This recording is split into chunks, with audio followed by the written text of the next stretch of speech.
Let me start by putting pressure on you that you already have heard, probably. Okay. Freddie Mercury is maybe my favorite singer of all time.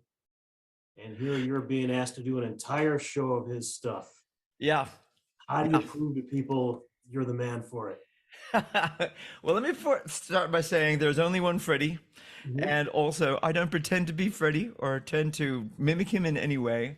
We are definitely just celebrating the music of Queen, the incredible richness of their melodies, their beautiful structures of songs, and how to amplify that by using the orchestra, in this case, the Rochester Symphony. And I sing at the best of my abilities because I know I've got big, big shoes to fill. But I don't pretend to be anything like Freddie. I do my own thing. But of course, there's some things about Freddie's delivery of songs that you can't ignore. There's some phrases, the way that he phrases things, the way that he uses such rhythmic abilities in his voice to create whatever it is, the magic that is that part of the song. I try to do as much as I can to emulate that. But as far as imitating, no. Imitate. I guess we pay homage to, but we do not replicate. If that makes any sense. How did you get involved in the first place? Well, good question. I've been involved with the music of Queen for actually quite a long time. I lived in London for a few years, and I was in a production of a show called We Will Rock You, which was the musical of Queen music written by Ben Elton, and I played the lead role of Galileo Figaro. And I was doing that for 3 years in London, and I've done two consecutive productions around the world, including a world arena tour in 2013. And while I was also there, they started doing these things like these summer proms with these orchestras around the UK, where we would be performing the music of Queen, but there were four singers from We Will Rock You, full orchestras, and we would perform in front of castles all around the UK. It would be like an all-day event. People would come in, 10,000 people would be coming in with their picnic baskets, whatever, and as the sun was setting, we'd kick off with fireworks, and the music of Queen would play with this orchestra. I was involved with that for several years. But it wasn't until I came to the US where I met up with Brent Havens. I was working with him on this concert in St. Louis, Missouri. We were doing the music of Rock of Ages, because I was in Rock of Ages on Broadway here. The music of the 80s, Bon Jovi, White Snake, all that kind of stuff. But he did an orchestral arrangement for all these songs, and I was involved in that concert. But then it was like I think 6 months later, I got a call from Brent saying, "Mig, we actually need you because our singer who normally does the music of Queen can't do this certain show. Would you be able to come in and maybe fill in for him for this one show?" So I filled in for one show, and I think I must have done okay, because I'm not far down the track, he gave me the job full time. So it was great, and I've been working with Brent Havens and Windborne Music for the last almost 2 years now. And it's one of my favorite things to do in the year, to play the music of Queen with the symphony orchestra. So this is something like what we used to do in the UK, but this time it's just me doing all the lead parts. We have three people in Windborne who do the backing vocals as well, down on bass,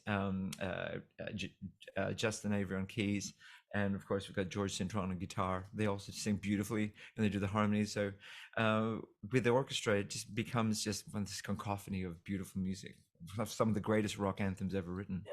So only one Freddie before you in this show. Say what? Sorry? There was only the one Freddie before you in this show. That's right. That's right. The only one. What was your take when you first looked at the set list itself, or what was ahead of you? Yeah. Well, first of all, when I first thought of it, I said, "Wow, this is a lot of songs, and it's just me. I think I have no respite or no rest."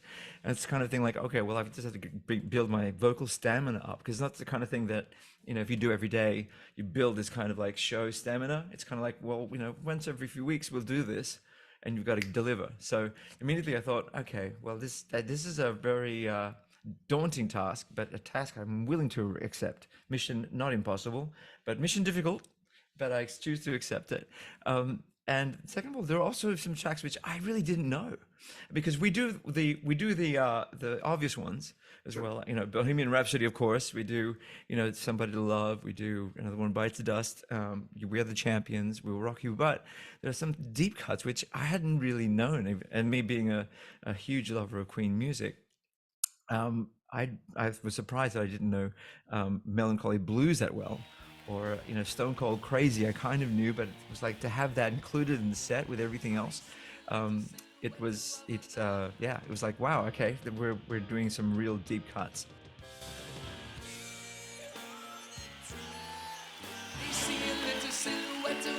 Which are the hardest to sing? Does one jump out at you?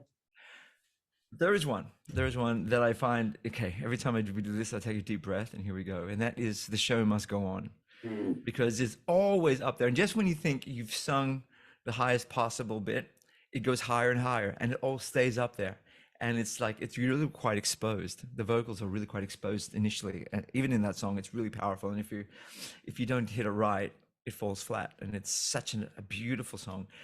And also, it means a lot to anyone who knows the story of Freddie, who knows the story of Queen, that he recorded that song a year before he passed away, well knowing that he was on the way out, you know, and his impending mortality was basically like tapping on his shoulder, and yet singing a song about that, you know, that the show must go on. You know, make whatever happens to me, this show must go on. So. And also, it is one of his greatest recorded vocal performances, despite everything, despite him being so sick and so ill, singing about his Yeah. impending death.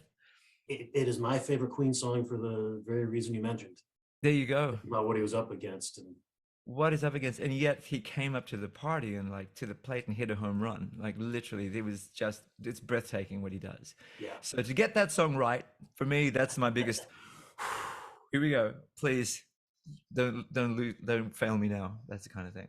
on the other end, brag a little bit. Is there a song where you thought this might be tough and you just found that wasn't so bad? It was a good fit for me. Not that it wasn't tough, but it fit well. Yeah. Well, I'll tell you something that was a surprise.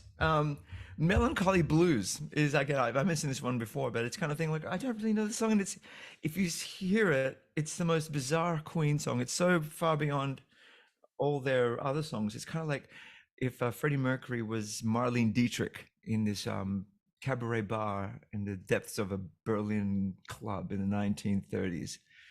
This song would be played, and he's sitting on a piano with a cigarette with a cigarette holder, doing all that kind of stuff.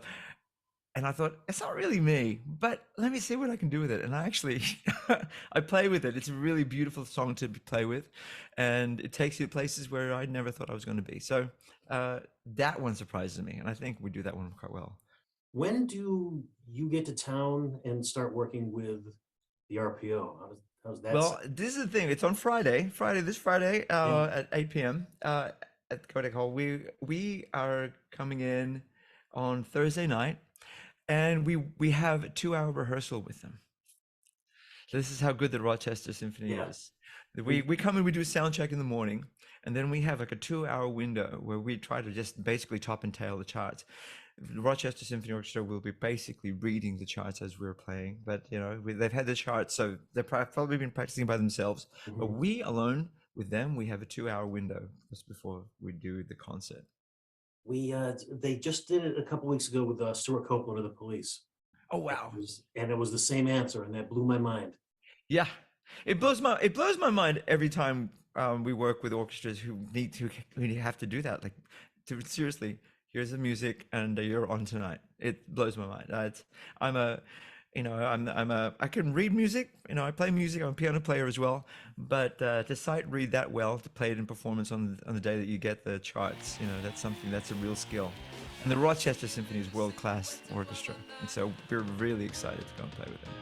So anything I forgot to ask you? Anything else you wanted to? No. I mean, I can sort of say, you know, I've been working with actually the members of Queen sometimes. Like, if I'll show you, I was going to maybe say, if you look behind me here, you see this guy, that guy. I sure do. Yeah, That's when I was in London. We were working with We Will Rock You. The Queen were actually really involved in the show, so they would come and play with us. And this is one of the days of rehearsal that I was just mucking around with Brian May. And I don't know. Thank you, whoever took that photo. Thank you, because Yeah, I'm in awe of. yeah. Did he say anything he said to you that stands out about your voice, your performance? Oh my gosh. Well, I got to say, there is one thing that Brian did say to me in an email once, which I will put on my tombstone. Oh my gosh, it sounds hopeful me saying it, but he said basically, because this is when I first saw Adam Lambert perform with Queen, and we went to see them in Atlantic City, I believe. And he wrote to me after. I said, Brian, thanks for the tickets, yada yada. He wrote to me afterwards and said, Mig, I was thinking about you during the show. Really? So anyway, yeah, I was thinking that you and Adam are of a unique breed. That you are so good at what you do and you're so professional. And I don't think anybody can do the music like we do it, like you and Adam. I'm done. I'm like, okay, if I could write that down somewhere, and I haven't shared that ever publicly before. Oh, So this is something that I'm sharing. This is the first time I actually said that because it's kind of a private thing, but I will have that on my tombstone. Okay. And because Brian May said so.